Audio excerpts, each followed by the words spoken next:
Society புரோகிரேசிஸ்ட் பள்ளியில் சாலை பாதுகாப்பு விழிப்புணர்வு ஓவிய போட்டி நடைபெற்றது. சாலை பாதுகாப்பு மாதத்தை முன்னிட்டு சோசியேத்தே புரோகிரேசிஸ்ட் உயர்நிலை பள்ளியில் சாலை பாதுகாப்பு ஓவிய போட்டி நடைபெற்றது.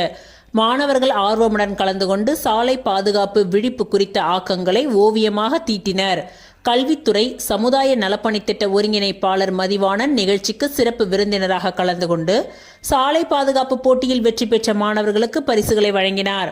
இந்நிகழ்ச்சியில் கலந்து கொண்டு ஆர்வமுடன் பதிலளித்த மாணவர்களுக்கும் சாலை பாதுகாப்பு குறித்து கலந்துரையாடிய மாணவர்களுக்கும் பரிசுகள் வழங்கப்பட்டன. பள்ளியின் தலைமை ஆசிரியர் முனைவர் திருமலை வாசன் வரவேற்புரையில் மாணவர்கள் சாலை பாதுகாப்பு சிந்தனையை பாராட்டினார். பைந்தமிழ் பாவலர் இளம் முருகன் ஜானகிராமன், ஆசிரியை லதா வாழ்த்துரை வழங்கினார்கள். பள்ளி சமுதாய நலப்பணித்திட்ட அலுவலர் ராஜேஸ்வரி மற்றும் ஆசிரியை சரஸ்வதி ஆகியோர் நிகழ்ச்சிக்கு ஏற்பாடுகளை செய்திருந்தனர். தேசிய விருதாளர் புதுமை பாலகிருஷ்ணன் நிகழ்ச்சிகளை ஏற்பாடு செய்து காணொலி வாயிலாக வாழ்த்துரை வழங்கினார்.